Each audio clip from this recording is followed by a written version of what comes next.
In the final months of World War II, the fate of Nazi Germany was hanging by a thread, and that thread was fuel. Every tank, every truck, every airplane depended on a supply line that was collapsing day by day. By early 1945, the Third Reich was fighting not only the Allies but also starvation, exhaustion, and the growing emptiness of its fuel reserves. To the soldiers on the front, a few barrels of gasoline meant survival. To the high command, it meant the difference between retreat and resistance. After years of bombing campaigns, Germany's once powerful synthetic fuel plants at Luna and Politz had been reduced to rubble. Romania's Ploiești oil fields, once the lifeline of the Wehrmacht, had been lost to the advancing Red Army. Without oil, the Panzer divisions, once feared across Europe, became iron monuments stranded on muddy roads. Trucks were abandoned, tanks left behind, and aircraft grounded. Even the most loyal officers knew that the war machine was bleeding to death, not from enemy fire, but from an empty fuel tank. In this desperate chaos, one German colonel, his name lost in the fog of history, though some say he served under the 5th Panzer Army, received an impossible mission. His orders were simple on paper: find fuel at any cost. The front lines were collapsing in the west, and German units were scattered across ruined villages and frozen forests. Yet headquarters demanded movement, action, and miracles. The colonel knew that no miracle could change the outcome of the war, but he still obeyed. For a soldier, orders were not to be questioned, only carried out. His convoy consisted of a handful of trucks, a few armored vehicles, and exhausted men who had been marching for days. They had almost no gasoline left. Each kilometer forward meant 1 kilometer closer to being stranded forever. But the colonel pressed on, hoping to find abandoned depots, enemy supply lines, or even captured Allied vehicles that might hold a few gallons of precious fuel. Then, in the gray light of a winter morning, fate intervened. Somewhere near the Ardennes, the same region where Hitler had gambled his last great offensive just weeks before, the colonel's scouts spotted something on the horizon, a column of vehicles moving slowly through the mist. At first, they feared it was an American armored unit. The colonel raised his binoculars, heart pounding. But what he saw made him freeze. The trucks were painted olive drab, marked with white stars, and loaded with metal drums. Dozens, perhaps hundreds, stacked one after another. Fuel trucks. What followed was a brief and violent engagement. The German unit, desperate and cornered, launched a sudden ambush. Machine guns crackled, and mortars thundered across the frozen ground. The Americans, surprised and outnumbered in that brief moment, retreated, leaving behind their cargo. When the smoke cleared, the colonel walked among the wrecked vehicles and stared in disbelief. The markings on the barrels were clear: U.S. Army fuel, high octane, 50,000 gallons. 50,000 gallons of gasoline. More than enough to move an entire division for days. It was as if the heavens themselves had dropped a gift from the sky. The soldiers cheered. For the first time in months, they felt hope. Engines roared to life, headlights pierced the morning fog, and the smell of fuel filled the air like perfume. The colonel ordered the men to refuel every vehicle they could. The captured trucks were lined up, and the unit suddenly had power again. For a brief moment, it felt like 1940, when the Wehrmacht still ruled the continent. But as the excitement faded, the colonel grew silent. He climbed onto one of the fuel trucks and looked over the horizon. The barrels stretched as far as he could see. 50,000 gallons of gasoline that the Americans could afford to lose. To them, this was just another shipment, a drop in an ocean of endless supply. To Germany, it was everything they had left. He realized, in that quiet moment, that the war was already lost. Not because his soldiers had failed, nor because the Americans fought better, but because the scale of the conflict had become impossible for Germany to sustain. While his men celebrated their small victory, he saw the truth. This captured fuel was a symbol of defeat. The Allies had so much that they could lose 50,000 gallons and never notice. Germany had so little that it would risk lives just to seize it. That night, the colonel wrote in his journal. His handwriting trembled from exhaustion and cold. "We have captured enough fuel to move for another week. But the enemy's strength is beyond comprehension. Their skies are full of planes. Their trucks never stop. We are surrounded by the reality of an industrial war we cannot match." He ordered his unit to move east, using the captured fuel to withdraw toward safer lines. But deep down, he knew there were no safe lines anymore, only time and the inevitable end. Each mile driven on American fuel felt like a cruel irony.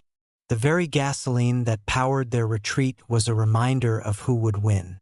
In the coming weeks, the colonel's report reached higher command. It was a simple field note, marked with coordinates and quantities, but its meaning was far greater. One staff officer reportedly read it aloud to his superior, then placed it on the corner of the desk, saying, "If our victory depends on captured American fuel, then our war is already over." The colonel's name was never recorded in official documents. Some say he surrendered with his men weeks later. Others claim he destroyed the remaining trucks to prevent them from falling back into enemy hands. But his brief encounter, the capture of 50,000 gallons of U.S. fuel, became one of the many small, forgotten episodes that revealed the larger truth. The Third Reich's war machine was out of breath, running on fumes, and no amount of courage could refill its tanks. By spring of 1945, as Allied forces crossed the Rhine and Soviet armies advanced from the east, Germany's fuel reserves finally reached zero.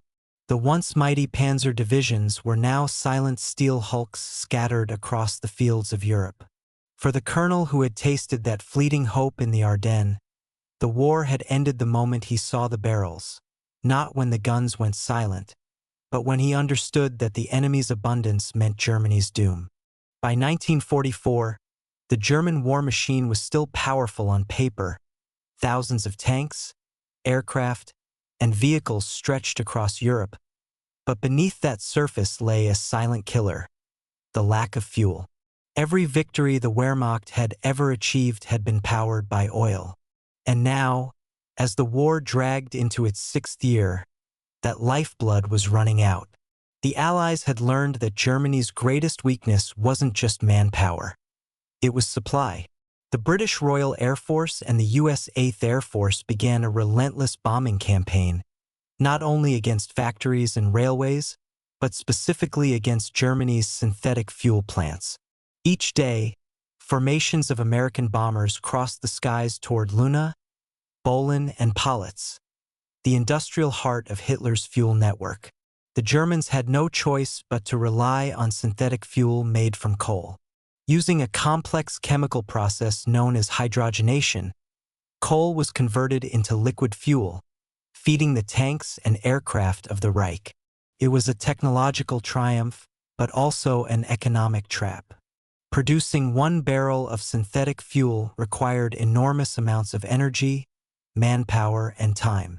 And when the bombs fell, those delicate facilities went up in flames. By late 1944, the results were catastrophic. Monthly fuel production fell from 180,000 tons to less than 10,000. The Luftwaffe, once the pride of Germany, could barely keep its aircraft in the air. Pilots waited hours for enough fuel to train for a single flight. Tank crews in the east were ordered to defend their positions without moving, saving every drop for an emergency.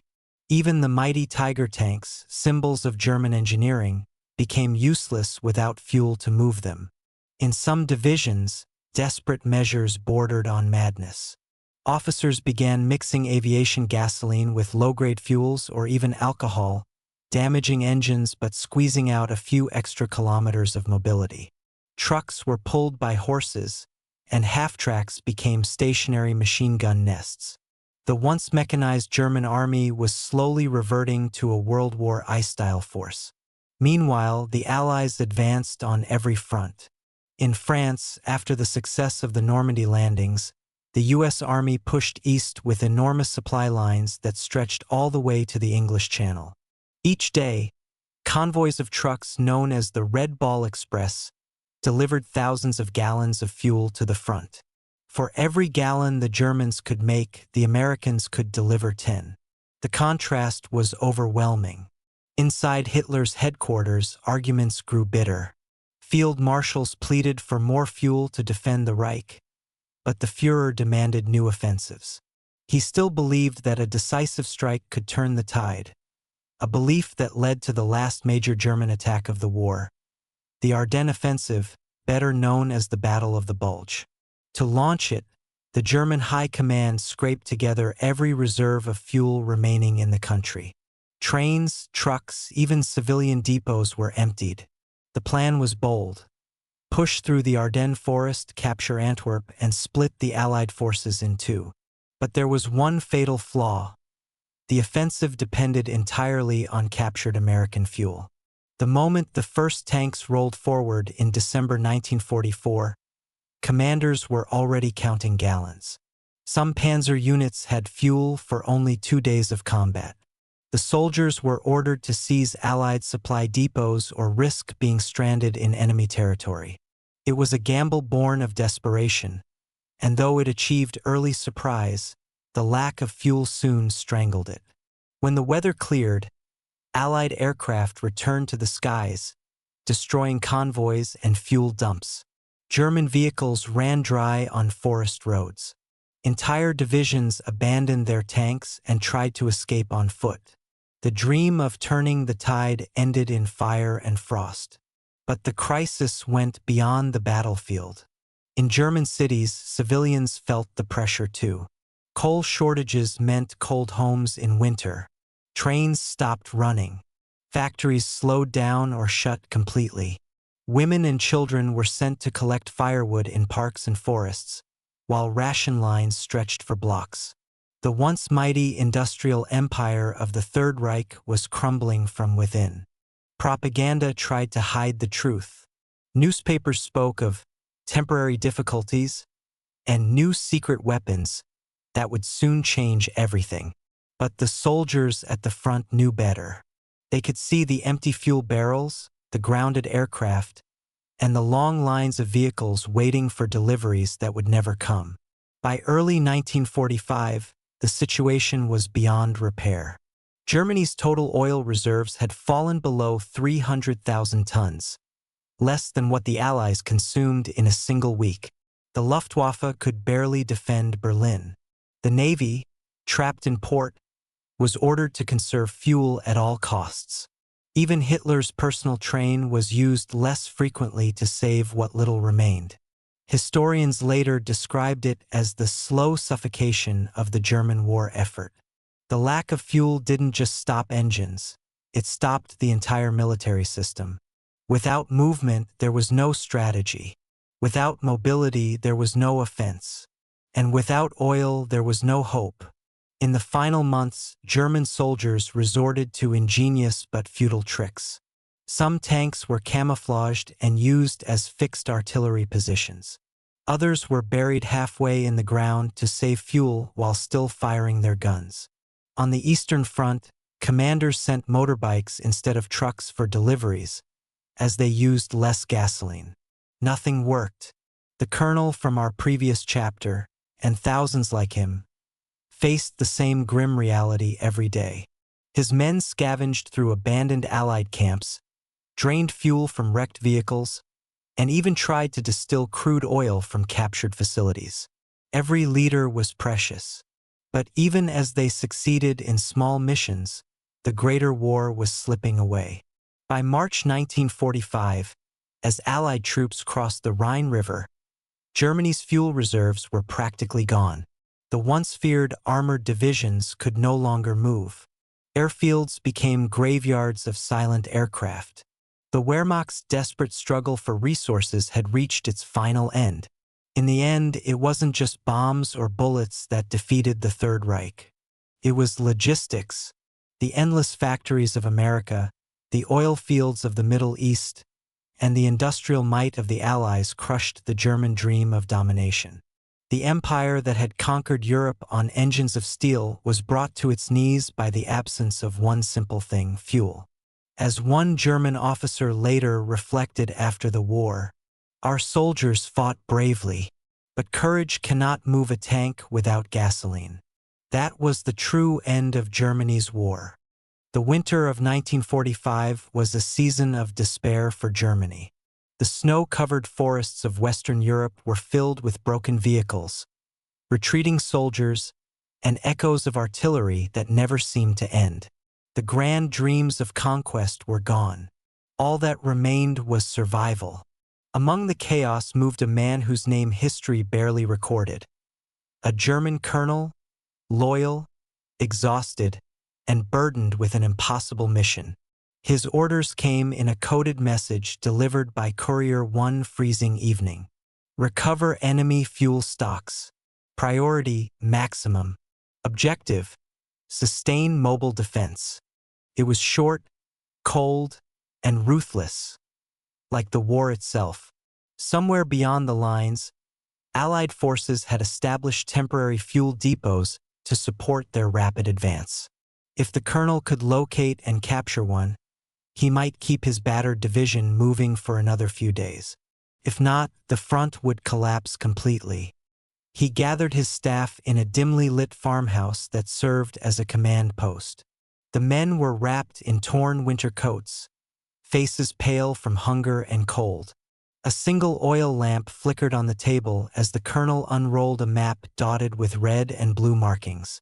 "Intelligence suggests American convoys have been sighted near the Meuse River," he said. "They're transporting fuel to forward units.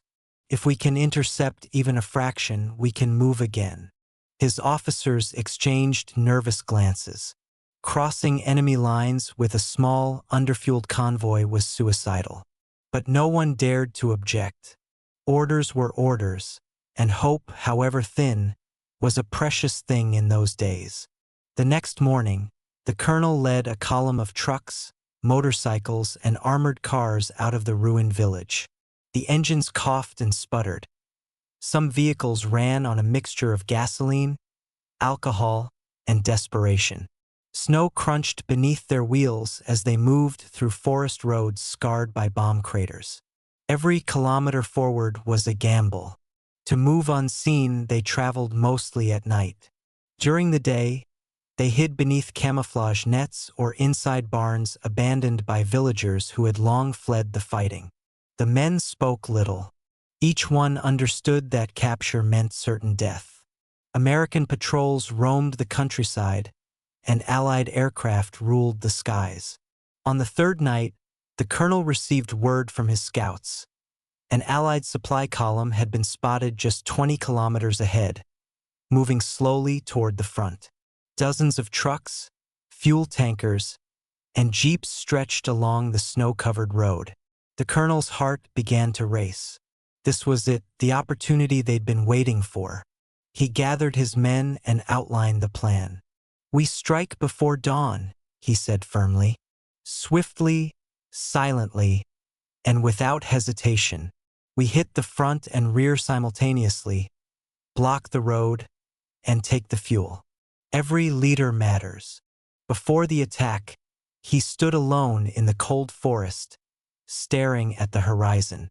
The faint glow of distant fires painted the night sky orange. He thought of his family in Bavaria, of the promises made by the Führer, and of how those promises had turned to ash.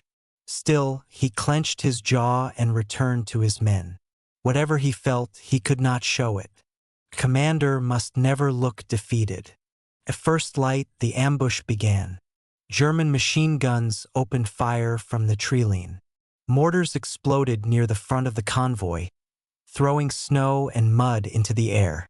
The Americans scrambled for cover, shouting and firing blindly.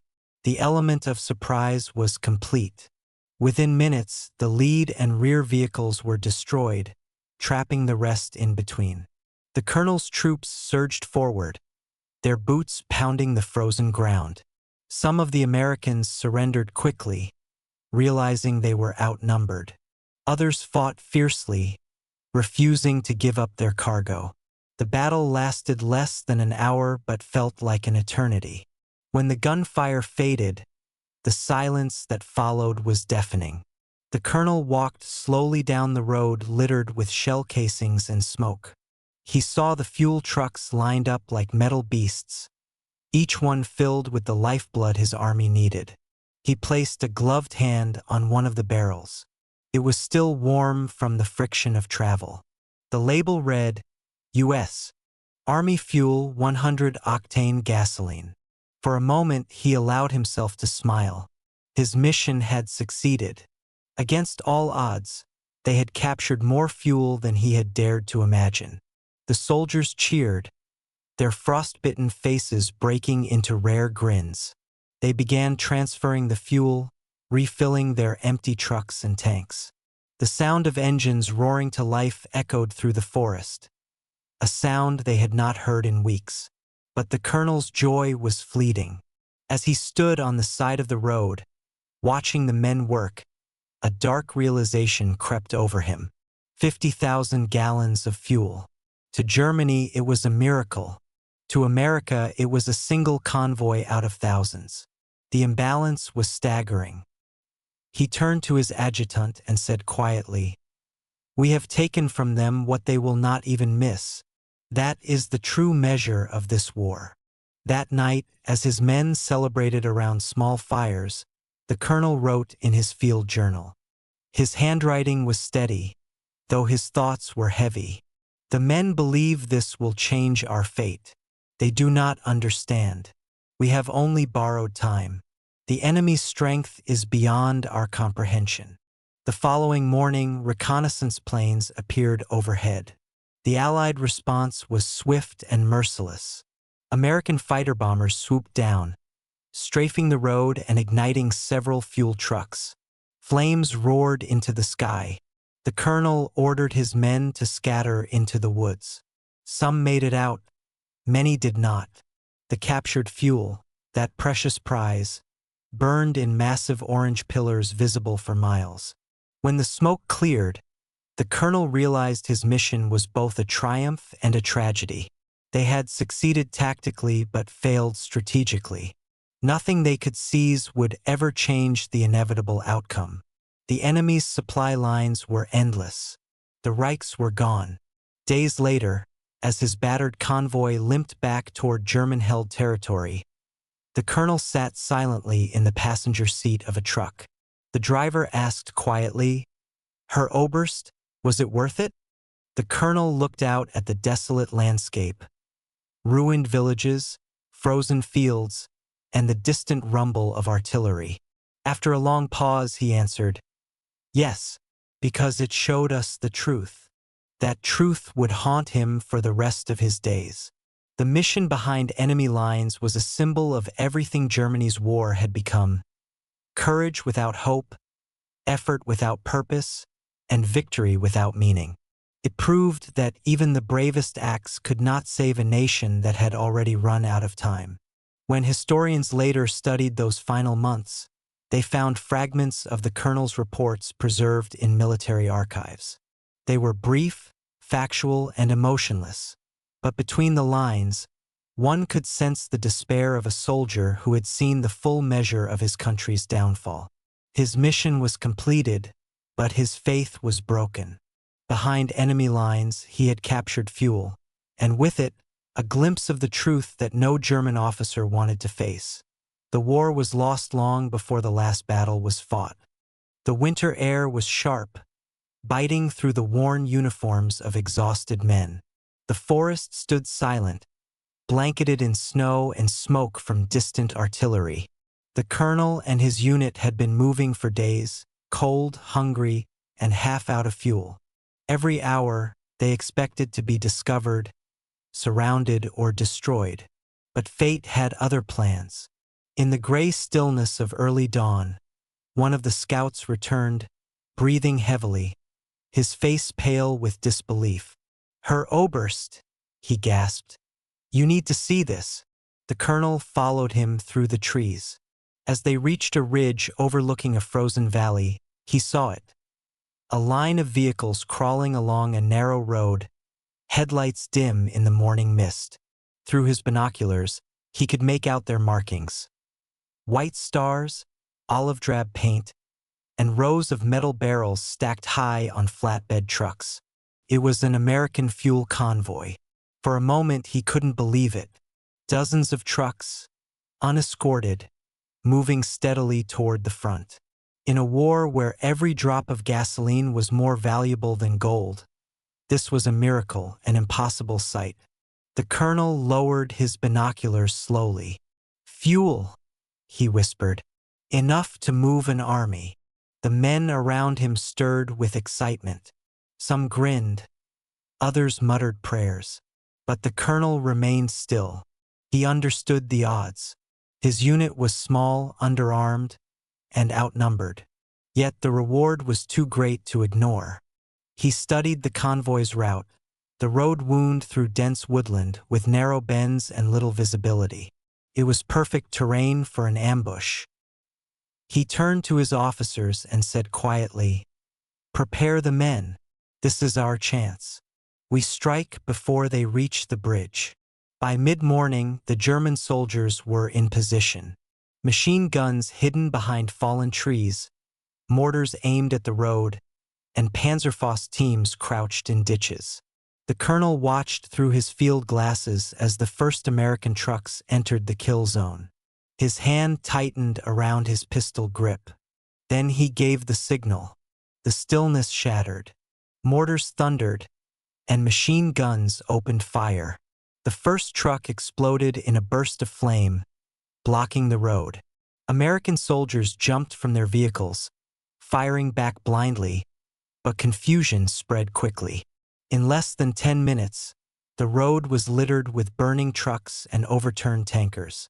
When the firing finally stopped, smoke rose in thick black columns, drifting across the snow. The colonel stepped out of the trees, his boots crunching on broken glass and ice. The silence that followed was eerie. He walked between the wrecks, past the bodies of soldiers, both American and German, and stopped beside a tanker truck that had miraculously survived the barrage. He placed a gloved hand on the cold metal and wiped away the soot. The stenciled letters beneath were clear. U.S. Army fuel, 100-octane gasoline, 50,000 gallons. For a long moment he said nothing. The men gathered around him, staring in awe. 50,000 gallons. More than they had seen in months. Enough to refuel every tank, every truck, every vehicle in their command. The colonel finally spoke. "Get the pumps working. Transfer everything we can. Hurry." The soldiers scrambled into action. Hoses were connected, barrels rolled into position, and trucks refueled. The smell of gasoline filled the air, thick and intoxicating. Engines roared to life for the first time in weeks.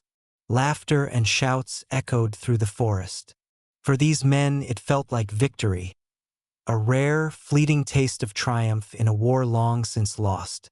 But while his soldiers celebrated, the colonel stood apart, watching the horizon through his binoculars. He knew the Americans would respond quickly. They would send patrols, aircraft, maybe even tanks. They had to move fast. Yet as he stared at the endless line of barrels, another thought gripped him. A realization far more painful than fear. This fuel, this treasure they had risked their lives for, was just one convoy among thousands. For the Allies, it was a small logistical hiccup, easily replaced by another shipment from the endless factories of America. For Germany, it was everything. The imbalance was staggering. The colonel felt it deep in his chest, the weight of a truth he had long avoided. The war was already lost. No amount of courage or strategy could overcome such an ocean of resources. The United States could deliver millions of gallons a week, while Germany fought for scraps in the snow. His adjutant approached, smiling. "Herr Oberst, the trucks are full. We can move again." The colonel nodded slowly. "Yes, for a while." His tone carried no joy. As the sun set, the unit rolled out, leaving behind the smoking wrecks of the American convoy. The engines growled through the forest, burning enemy fuel. A cruel irony the colonel couldn't ignore. The captured gasoline carried them forward for several days, across frozen rivers and bombed villages. But it also carried a shadow, the knowledge that they were driving toward the inevitable end. 2 days later, Allied reconnaissance planes spotted the tracks. The response was swift. At dawn, American fighter bombers swept over the road, unleashing rockets and machine gun fire. The column scattered, trying to find cover among the trees. Trucks exploded one after another, sending fireballs into the sky. The colonel's vehicle skidded off the road and crashed into a ditch. He climbed out, coughing through the smoke, watching helplessly as the precious fuel, their miracle, went up in flames. The same gasoline that had given them hope now burned brightly, lighting up the gray sky like a funeral pyre. He sank to his knees beside the road, the heat from the fires washing over his face. Around him, men screamed for help, ammunition cooked off in the flames, and the forest echoed with chaos.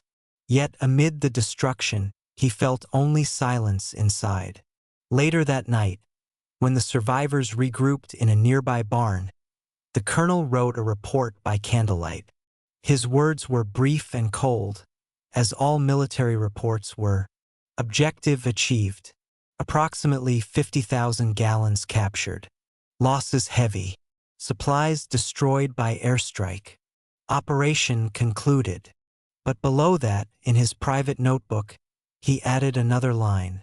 One no officer would ever read. "We fought for fuel, and found the truth instead." That truth haunted him. The unexpected discovery was not the convoy itself, but what it revealed. The sheer scale of the enemy's strength, the futility of their own struggle, and the realization that Germany's war was ending not with a final victory, but with exhaustion. As the colonel closed his journal and blew out the candle, the wind howled through the cracks of the old barn. Outside, the fire still burned on the horizon, a reminder of the fuel that could have saved them, and the empire it could never restore. The captured fuel had changed everything for a moment. The colonel's convoy roared through the snow-covered roads, headlights slicing through the darkness, engines humming with renewed strength. For the first time in months, their trucks didn't crawl like dying beasts. They moved with purpose. The men were singing.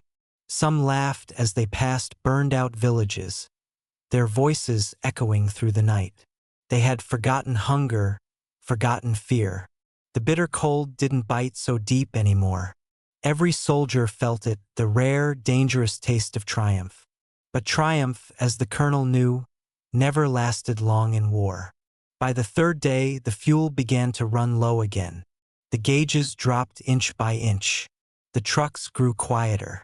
And when the first engine sputtered and died on the roadside, a heavy silence fell over the column. They had come far deeper behind enemy lines than ever before. Their radios crackled with static. No orders, no contact. The map they carried was already outdated. Bridges marked as intact were now rubble. Villages once under German control had changed hands. The colonel spread the map across the hood of his vehicle, tracing routes with a gloved finger. His adjutant, Lieutenant Weiss, stood beside him, shivering. "We can't go back," Weiss said. "The Americans have the roads covered." The colonel nodded slowly. "Then we go east. There's a supply depot near Werdingen. If it's still there." The men didn't question him. They trusted his instincts, the same instincts that had saved them before. So they moved on, pushing their machines and their bodies through snow and exhaustion. The nights grew colder. The food ran out. They burned pieces of broken wagons for warmth. When they finally reached the outskirts of Werdingen, what they found froze their hope more than the winter ever could. The town was gone. Smoke still rose from the ruins. Allied shells had turned the depot into a crater field. Scorched tanks lay scattered among the rubble, their turrets blown open like crushed tin. The German flags that once flew above the gates now lay trampled in the mud. Weiss swore under his breath. "We're too late again." The colonel said nothing. He simply stared at the devastation. The only sounds were the cawing of crows and the wind whispering through twisted metal. Then came the sound of engines, faint but growing.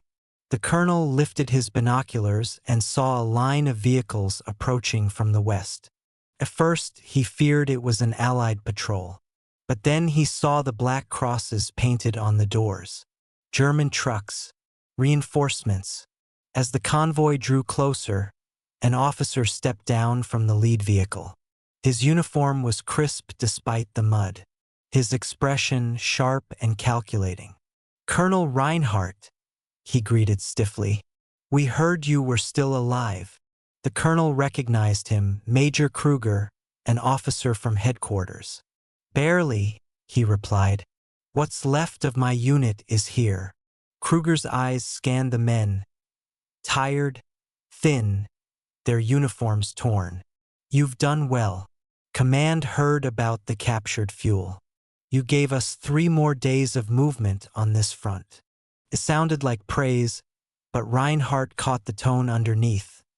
Detached, almost indifferent. The kind of voice that counted lives in numbers, not names. Kruger continued. "We've regrouped the remnants of several divisions here. We'll make a stand along the river before pulling back toward the Rhine. You'll take command of Sector B." The colonel wanted to protest. His men were exhausted, their weapons nearly useless, but he simply nodded. Orders were orders, and in this war, disobedience meant a bullet or worse. By evening, they dug in along the riverbank, setting up machine gun nests and burying landmines in the snow. The colonel walked the line, speaking quietly to each squad. He saw faces hollowed by fatigue, eyes that had seen too much, yet they still stood ready, clinging to duty as if it could save them. At dawn, the sound came, the deep, distant thunder of artillery. The Allied barrage began. Shells screamed overhead and exploded along the river. The ground shook violently. Mud and snow rained down on the trenches. Men screamed, ducked, and prayed. Then came the tanks. Shermans, dozens of them, crawling forward through the mist. The German anti-tank crews fired until their barrels glowed red. One by one, their guns were silenced. The air filled with smoke, fire, and the stench of burning fuel. The colonel shouted orders, moving from position to position, pulling wounded men from the debris. His voice was hoarse, but steady. For hours, they held the line, until ammunition ran out. By midday, the defense had collapsed. The colonel's unit, reduced to half its number, began to retreat toward the forest. Weiss was hit by shrapnel, falling beside the colonel. Blood stained the snow. "Leave me," Weiss gasped. Reinhardt knelt, shaking his head. "Not this time." He dragged his officer to cover as bullets tore through the trees. When they finally reached the woods, what remained of the unit gathered, a dozen men at most. Smoke billowed behind them where the riverbank once stood. The sound of battle faded into distant thunder. They had survived again, but it didn't feel like victory. As night fell, the colonel sat by a dying fire, his uniform torn, his hands trembling. Weiss lay nearby, pale but alive. The men whispered quietly, sharing scraps of bread. Kruger's convoy was gone, retreated without warning, leaving them behind. That was when the colonel understood. Their triumph had been nothing more than a brief illusion, a flicker of hope in a war already lost. The captured fuel, the successful ambush, even the temporary command, all of it had meant nothing. The Reich was collapsing faster than anyone dared to admit. Berlin was under bombardment, and entire divisions were surrendering. The colonel looked up at the stars through the bare branches. For years, he had believed he was fighting for his country, for order, for honor. Now, all he could see was the wreckage of those beliefs scattered like ashes across Europe. A short-lived triumph, he thought. That was all this war ever gave, moments of false victory before the next disaster. In the silence of the forest, he opened his notebook once more. His handwriting trembled as he wrote. We fought, we won, and we lost, all in the same hour. The war gives us triumph only to take it away.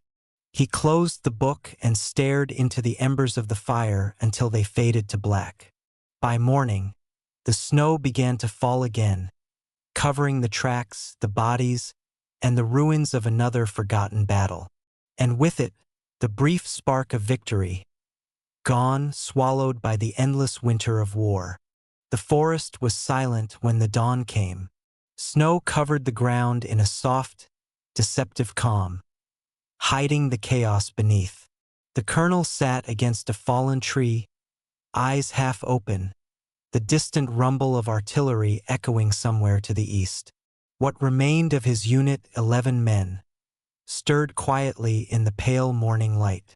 Their boots were torn, their rifles frozen, their morale hanging by a thread.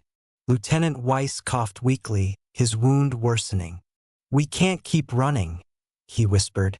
The colonel looked down at him. "We won't. We head east, find another line, maybe regroup." But even as he spoke, he knew the lie in his words. There were no more lines. The German army was disintegrating. Town after town was falling. The Third Reich was bleeding out, one frozen road at a time. By midday, they reached a ridge overlooking what had once been a supply route. From there, they saw it, an endless column of German soldiers moving through the valley below. Not advancing, but retreating. No banners, no songs, just silence and the sound of boots in snow. Prisoners, hundreds of them, marching under the watch of American guards. The colonel froze. He knew then that the front was gone. The war, at least for them, was over. He turned to his men. "Drop your weapons," he said quietly. "It's finished." Some hesitated. One young soldier, barely 18, shook his head violently. "No, we can fight. We still have ammunition." The colonel placed a hand on the boy's shoulder. "And who would you fight for? Look around you. The war is dead." Tears welled in the boy's eyes as he slowly lowered his rifle into the snow. Minutes later, they stepped out of the trees, hands raised. The Americans spotted them quickly. Shouts in English rang through the cold air. "Hands up! Don't move!" The German soldiers obeyed. Within moments, they were surrounded, searched, and lined up with the others. The colonel's insignia was stripped from his coat. His pistol was taken. He felt strangely light, as if the weight of years had suddenly lifted. The march began. At first, the colonel thought it would be short, a few miles to a temporary camp. But the line kept moving, hour after hour, through ruined villages and frozen fields. The Americans didn't speak much. They kept their rifles low, but their eyes sharp. The German soldiers marched in silence, their breath misting in the air. Some limped, others stumbled. A few fell and never got up again. The colonel walked beside Weiss, supporting him as they went. His mind wandered, to his family in Dresden, to his father's voice, to the sound of his first parade as a young cadet. All of it felt like another lifetime. They passed through the remains of a small village. Smoke rose from chimneys, and civilians watched from shattered doorways. Some spat at the prisoners. Others simply stared, faces pale with hunger and resentment. A woman shouted something in German. The colonel didn't catch the words, but he understood the tone. Anger, loss, betrayal. Weiss stumbled again, nearly falling. The colonel caught him. Hold on, Lieutenant. Just a little farther. Weiss smiled weakly. You always say that. As the sun began to set, the column reached a crossroads. The Americans halted them briefly, handing out small rations, a few crackers, some canned meat. For men who hadn't eaten in 2 days, it was a feast. The colonel ate slowly, watching the guards. Most were young, 19, maybe 20. Boys, really. They didn't look like conquerors. They looked tired, just like the men they guarded. One American soldier, seeing the colonel's officer insignia stitched faintly into his sleeve, approached cautiously. You speak English? The colonel hesitated, then nodded. A little. The young man handed him a cigarette. Here, you look like you need it. Reinhardt took it with a faint smile. Danke. The American struck a match and lit it for him. For a brief moment, their eyes met, not as enemies, but as soldiers who both understood what the war had taken. Then came the order to move again. The colonel dropped the cigarette into the snow and fell back into line. The march continued through the night. The cold grew sharper, the road rougher. Men began to drop their belongings, helmets, bags, canteens, anything to make the walk easier. The line of prisoners stretched for miles, a river of gray uniforms winding through the darkness. Hours passed like days. When they finally reached the camp at dawn, the colonel could barely stand. His legs ached, his vision blurred.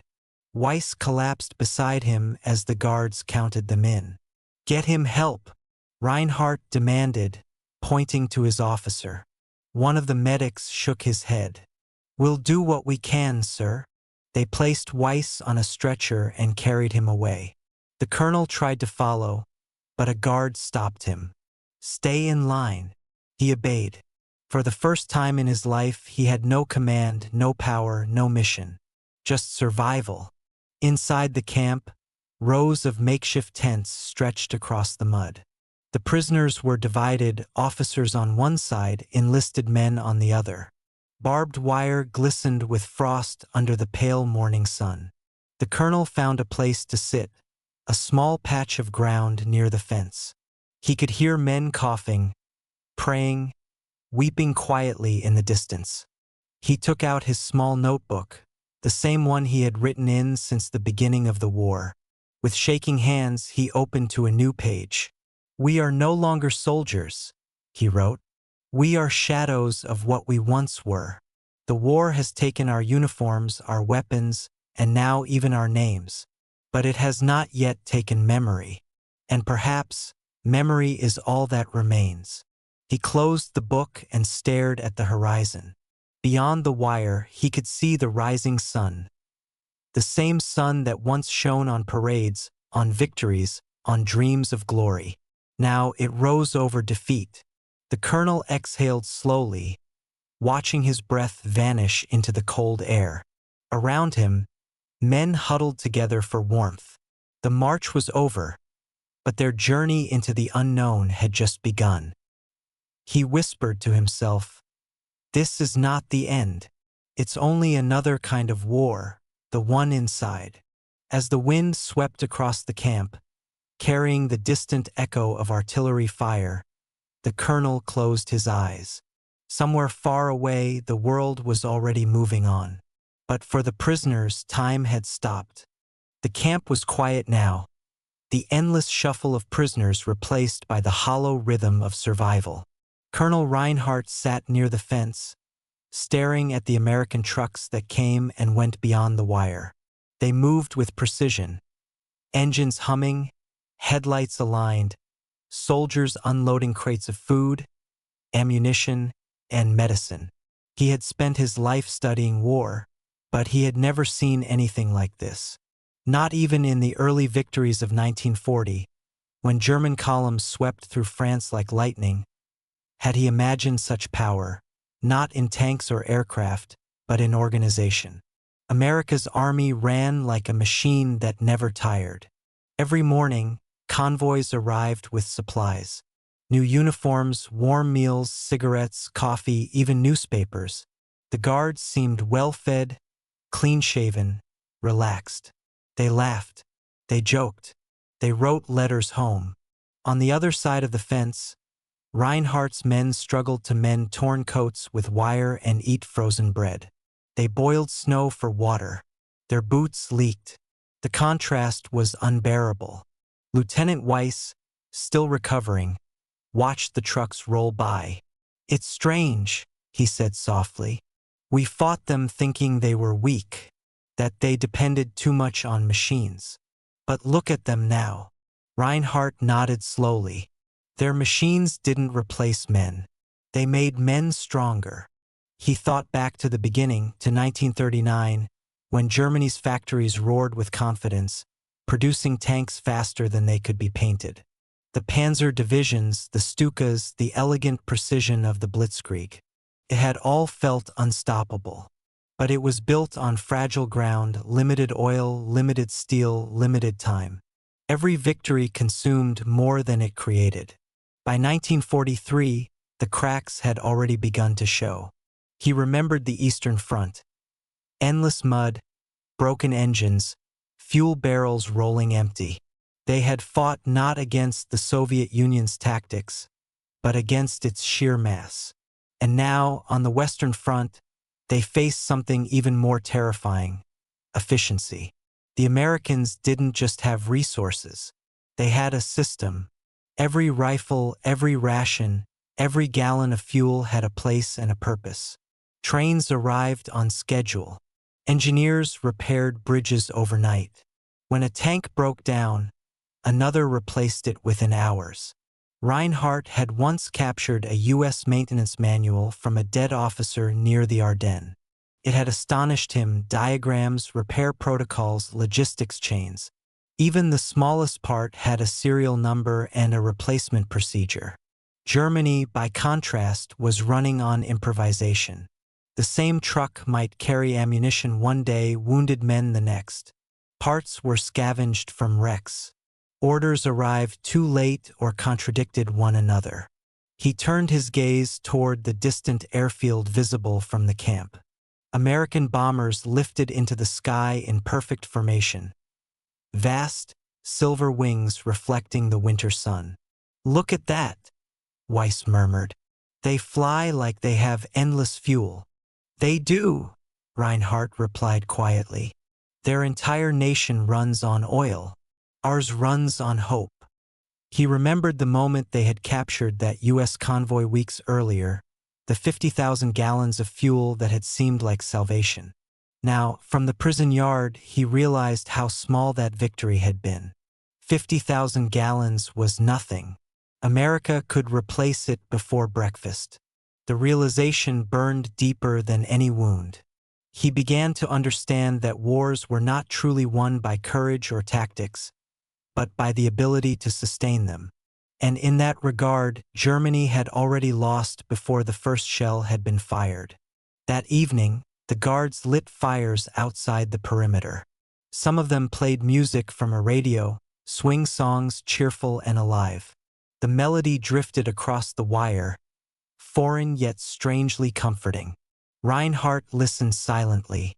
"They fight one kind of war," he said, "and we fought another. Ours was for survival. Theirs was for progress." Weiss frowned. "You think they fought for ideals?" The colonel shook his head. "No, they fought because they could afford to. That's the difference. They built a war they could sustain for years: factories, labor, innovation. We built a war of speed and pride, but we ran out of both." He looked down at his hands, dirty and cracked. The German soldier was the best trained in the world. But what did it matter when he had no fuel, no food, no air cover? Bravery doesn't move tanks. The night deepened, and the hum of generators filled the air. A constant, mechanical heartbeat. The Americans' camp never went dark. Lights glowed through the snow, illuminating their vehicles. their supplies, their strength. Reinhardt felt a strange respect, mixed with sorrow. He had been taught to hate these men, to see them as enemies of civilization. But sitting in that prison yard, he realized they were not monsters, just products of a nation that had mastered the art of abundance. He thought of Germany's leaders, men who had promised a 1,000-year Reich, yet couldn't supply 1,000 liters of gasoline when it mattered most. As the hours passed, snow began to fall again, gently covering the camp. The colonel pulled his coat tighter and whispered, "This is how empires die, not with surrender, but with exhaustion." Weiss looked at him. "Do you think we could have one?" Reinhardt hesitated, then answered truthfully, "We could have delayed defeat, but we never could have won. Not against this." He gestured toward the lights, the trucks, the endless hum of power. "They built a world that can fight a war and still feed its people. We built a war that consumed its own children." The next morning, he was awakened by the sound of engines again. Another convoy, more supplies. The Americans' machine never stopped. Reinhardt stood, watching as soldiers loaded crates marked with clean, black letters, U.S. Army Quartermaster Corps. Every item cataloged, every man accounted for. That was when he truly saw the difference. Germany had fought a war of emotion, of ideology, of fury. The United States had fought a war of systems, production, and precision. The result was inevitable. Later that day, a guard handed out copies of a newspaper printed in English. One of the prisoners translated aloud, "Allied forces advance toward the Rhine. German resistance weakens." No one reacted. They just sat in silence, letting the words sink into the frozen air. Reinhardt stared at the horizon, where the smoke from distant battles still rose. "We built machines for destruction," he said softly, "but they built machines for endurance. And in war, endurance always wins." He wrote that night in his notebook, "We called ourselves a war machine, but we were only men, desperate, tired, brilliant, and blind. The true machine belonged to those who fought not for conquest, but for continuation." When he closed the notebook, he felt no anger, only clarity, and the quiet acceptance that the war's outcome had been written long before the first shot was fired. By early 1945, the German front lines were no longer lines at all. They had become a chaotic patchwork of retreating units, scattered outposts, and abandoned equipment. From the snowy hills to the bombed-out villages of the West, the remnants of the Wehrmacht moved in disarray. Colonel Reinhardt watched from his makeshift headquarters, a commandeered farmhouse on the edge of a forest. The radio crackled constantly with fragmented reports. Units surrounded, requested reinforcements, bridges destroyed, ammunition exhausted. Every message carried the same grim undertone. They were running out of time, resources, and hope. The once feared panzer divisions had been reduced to skeletons of their former selves. Tanks sat abandoned in fields, their tracks frozen in mud, engines stripped for parts to keep a few machines moving. Soldiers trudged on foot, hauling rifles and empty backpacks through ice and snow. Morale was fractured. Discipline was fragile. In the distance, Allied artillery fired relentlessly. Each shell made the earth tremble, sending clouds of powdery frost into the air. German positions, hastily dug and poorly supplied, crumbled under bombardment. There was no coordinated retreat, only desperate attempts to avoid annihilation. Reinhardt's mind raced as he tried to piece together a defense plan. Reports indicated that American forces were advancing faster than anticipated. Their tanks were supported by constant supplies of fuel, ammunition, and reinforcements, a logistical advantage the Germans could no longer match. The colonel realized that every decision he made was reactive, never proactive. The front had ceased to exist. It was merely a corridor of dying resistance. He recalled the early campaigns in Poland and France, when German forces seemed unstoppable. Blitzkrieg had been swift, terrifying, and precise. Now, those same men, trained in coordination and speed, were fighting an enemy who could outproduce, outmaneuver, and outlast them. Reinhardt's pride in the Wehrmacht felt hollow in the shadow of such overwhelming power. Orders came from the high command, fragmented, contradictory, and often delayed. "Hold the line at all costs," one message read. Yet another stated, "Prepare for withdrawal to secondary positions." There was no consistency, no strategy that could counteract the Allies' relentless push. Every instruction demanded courage without providing the means to execute it. Reinhardt convened what remained of his staff in the farmhouse's cold kitchen. Maps were spread across a frost-covered table. The lieutenant colonel and several junior officers debated over possible counterattacks. But even they knew that, without fuel and ammunition, the talk was meaningless. "We fought brilliantly where we could," Reinhardt admitted. "But brilliance cannot defeat endless supply lines. The front is collapsing, and there's nothing left to patch it with." Their discussion was interrupted by the distant rumble of tanks. Reinhardt peered through a window and saw the unmistakable silhouettes of Shermans rolling through the fields. Infantry followed in precise formation, supported by artillery. The Americans moved like a single organism, coordinated, relentless, unstoppable. A few German units attempted to hold positions, engaging in brief skirmishes, but their attacks were piecemeal. Artillery could not be replenished. Fuel was gone. Soldiers fired their last rounds, often reusing captured American ammunition, but even that was insufficient.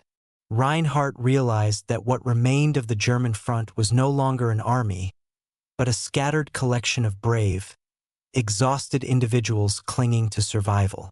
The winter winds carried rumors from the front lines.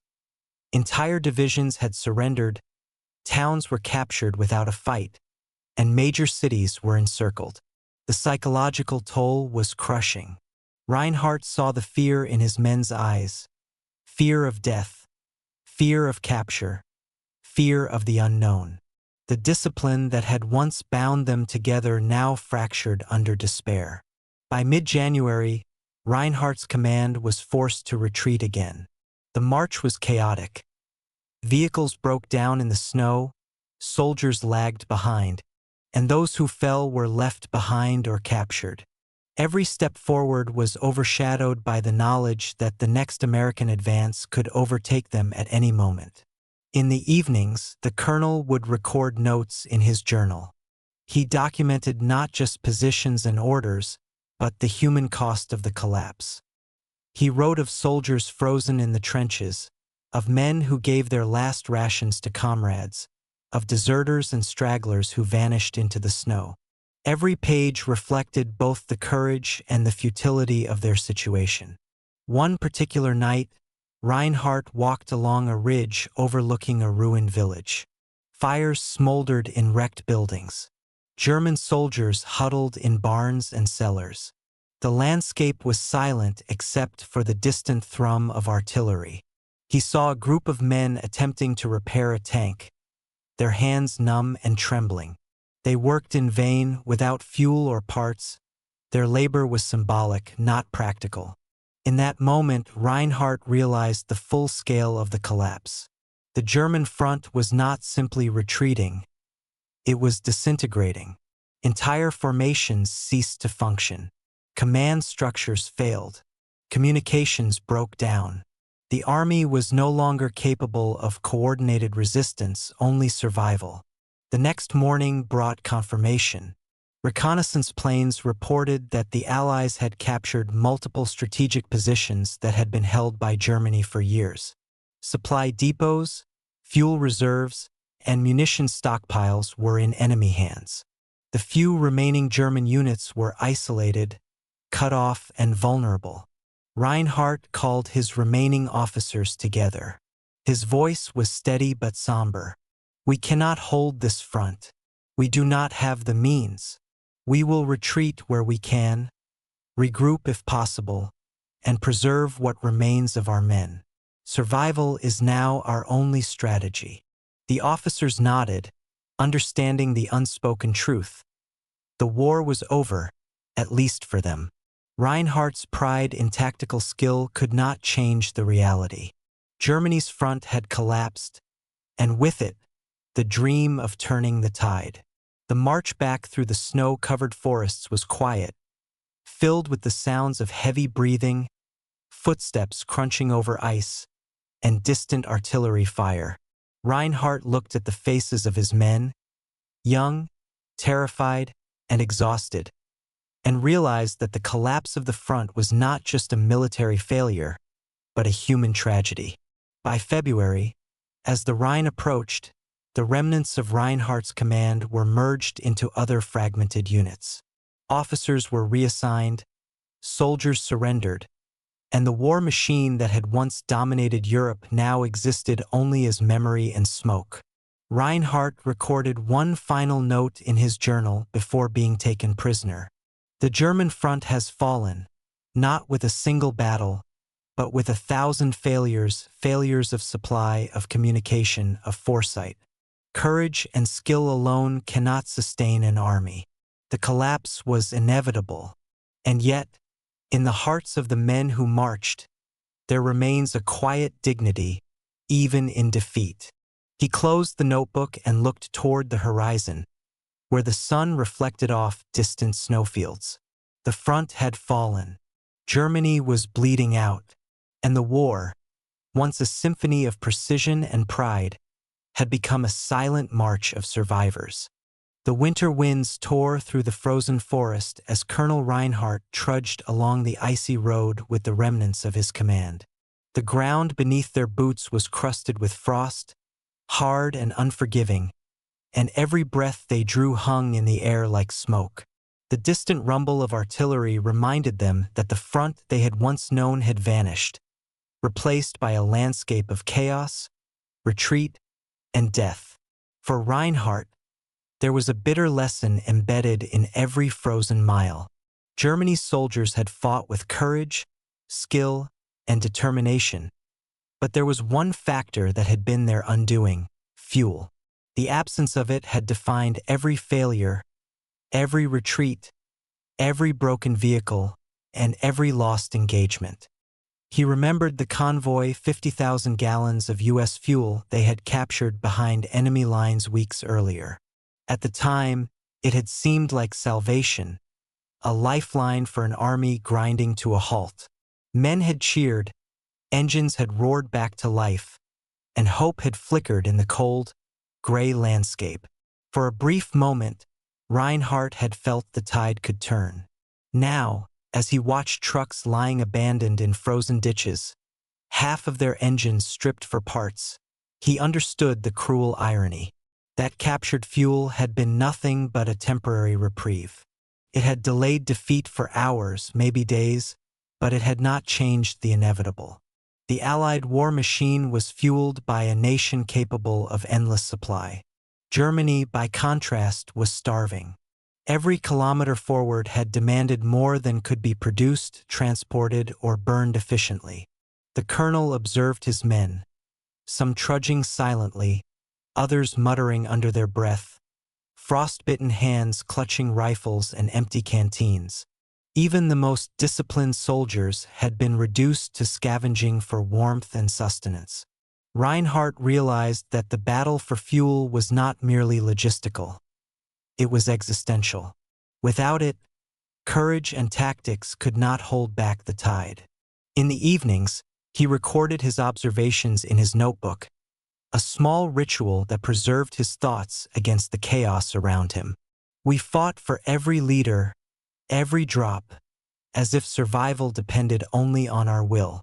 And yet, the enemy never lacked.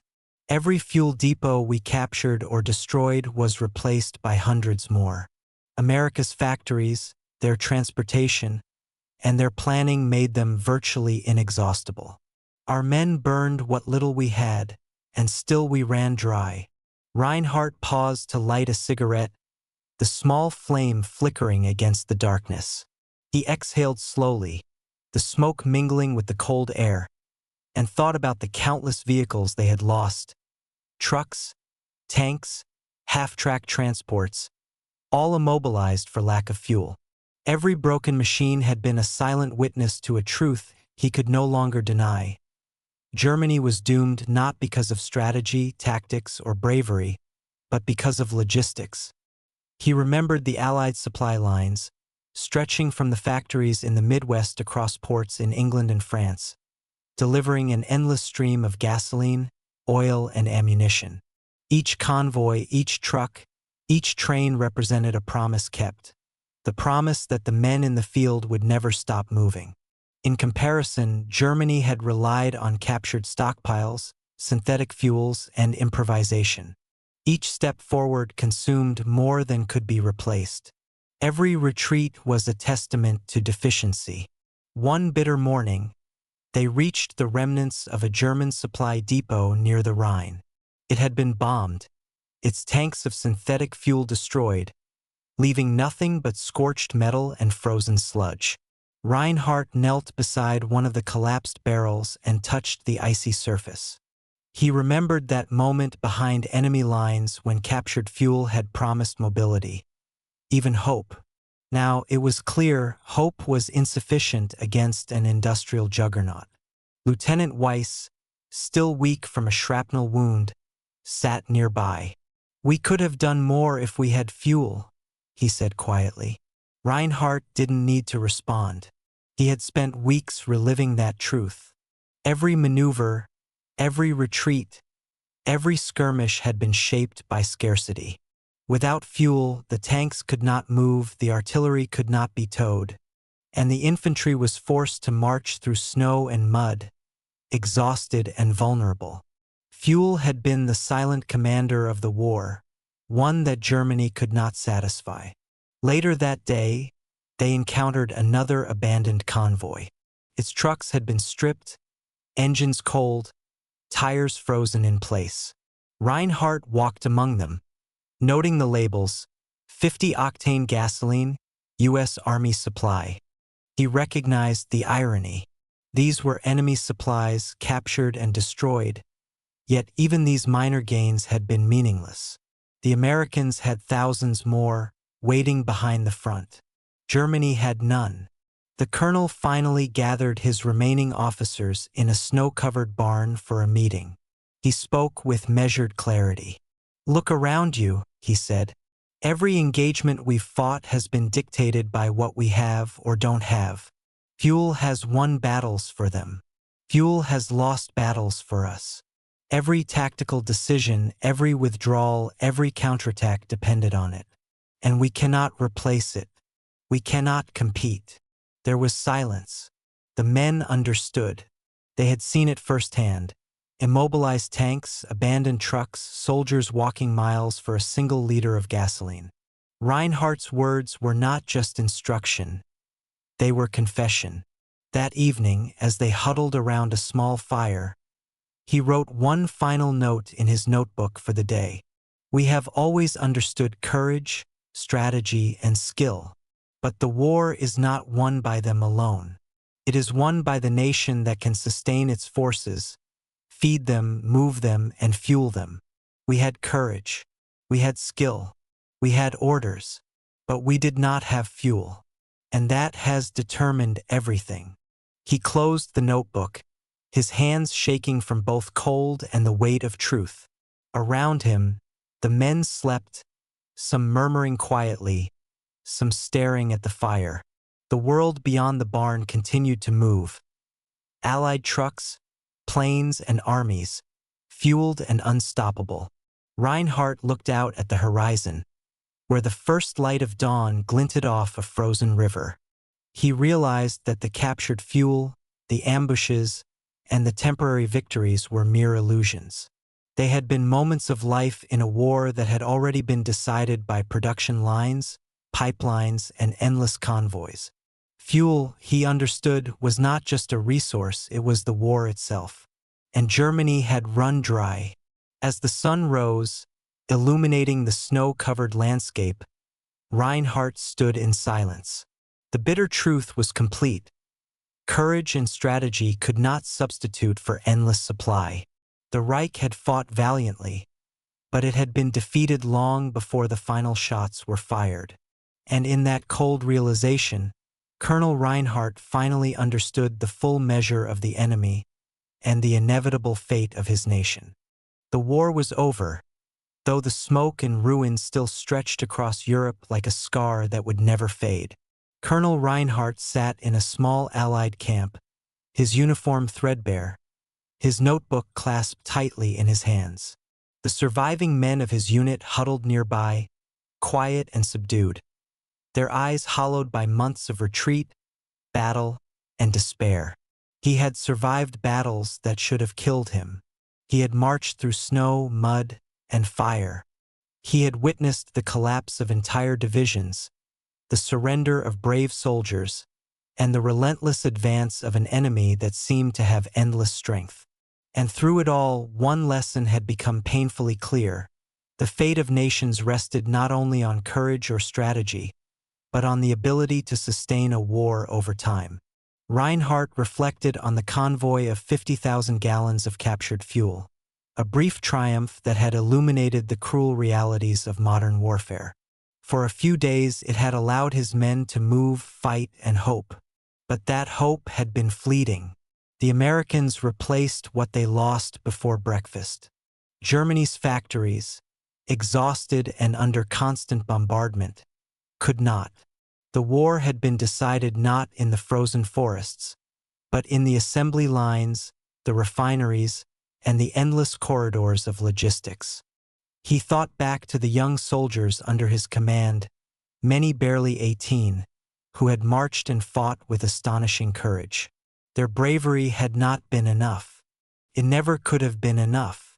Every tank that ran out of fuel, every artillery piece immobilized, every convoy ambushed or destroyed, had revealed the underlying truth. An army cannot fight if it cannot move. Mobility, sustenance, and supply were as decisive as bullets or bombs. The colonel's thoughts wandered to the officers who had argued over tactics in cold barns, to the soldiers who had frozen in the trenches, to the families left behind in cities that were slowly being destroyed. All had been caught in the same cruel machinery, a war propelled by resources and industry more than valor. He realized that every act of heroism, every daring maneuver, had been temporary, significant only in its immediacy, irrelevant in the grand strategic picture. Yet Reinhardt did not feel bitterness. He felt clarity. The war had been a lesson in scale, in preparation, and in understanding the limits of human endurance. Germany's collapse had not come from a single defeat, but from the accumulation of shortages, misjudgments, and the overwhelming weight of an enemy with inexhaustible means. He opened his notebook and began to write, capturing the thoughts that had haunted him since the first march, the first battle, the first glimpse of endless Allied supply convoys. Courage without supply is futility. Strategy without means is illusion.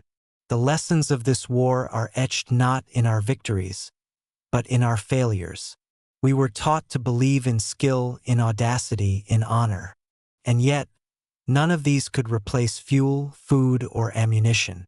The enemy understood that wars are won long before the first shot, through the unseen rivers of logistics, production, and endurance.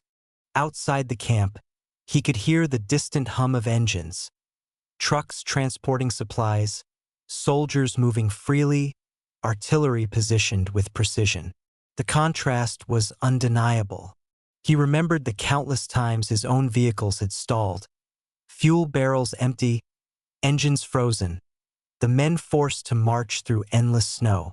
Each step, each retreat, each failed offensive had been dictated by scarcity. And now, he understood that scarcity was a far more potent enemy than any opposing soldier. Reinhardt's mind returned to the human cost.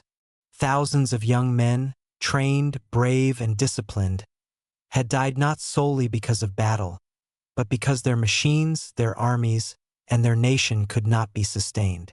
He thought of the burnt-out towns, the wrecked tanks, the abandoned rifles. All were monuments to the silent, invisible power of supply lines, or the lack thereof. He wrote again, "Every convoy we captured, every fuel depot destroyed, was only a brief respite. The Americans had reserves that we could never match. Our victories were temporary, our losses permanent. The lesson is stark. A nation fights not only with men, but with the infrastructure that supports them. Without it, courage cannot endure, strategy cannot succeed, and honor cannot protect the innocent." He paused and watched the men around him. Some were cleaning rifles, some were resting, some stared into the distance, lost in thought. They had survived, but they carried the invisible scars of retreat, of watching comrades fall, and of seeing the inevitable unfold. Reinhardt realized that the war's lessons extended beyond strategy or tactics. They touched every human being involved, shaping memory, behavior, and understanding for decades to come. The colonel closed his notebook and looked to the horizon. The sun reflected off the snow, pale and cold. It was a new day, a day of survival rather than combat. And yet, in that clarity, he saw the enduring truth. Nations that cannot feed, fuel, and move their armies are doomed, regardless of bravery or ingenuity. The lesson was bitter, but unassailable. He rose to his feet, stiff from cold and weariness, and addressed the remaining men quietly. "We have survived. That is all we can claim. But remember this, the future of war is built on preparation as much as courage, on supply as much as skill. Do not forget it." Lieutenant Weiss, leaning on a crutch, nodded solemnly. The young soldiers around them murmured agreement. No words were needed beyond the understanding that had been carved into their bones. Colonel Reinhardt walked toward the fence, peering out at the world beyond. The war had ended, but the lessons remained. Fuel, logistics, endurance. These were the silent commanders of history. And the men who had survived, carrying memory as their only weapon, would bear witness. In that quiet moment, he understood the final truth of the conflict. Victory and defeat are not determined solely by bravery or genius. They are decided by preparation, by supply, by the ability to endure. The German front had collapsed not just because of enemies at the gates, but because it could not move, could not sustain itself, and could not endure. Reinhardt closed his eyes, taking a slow breath of the frigid air. The smoke of battle had cleared. The ruins of Europe lay bare. And in the stark clarity of defeat, the lessons left behind were written as plainly as any battlefield report. Courage matters, skill matters, but supply decides everything. He opened his notebook one last time, writing in steady, deliberate handwriting. "Remember this. Wars are not won by hope alone. They are sustained by fuel, provision, and planning. Without these, even the bravest soldiers march toward inevitable defeat. Let history record it, let memory preserve it, and let the future understand that victory belongs to those who can endure." With that, Colonel Reinhardt folded the notebook, tucking it safely into his coat. Around him, the survivors began to stir, ready to face the uncertain days ahead.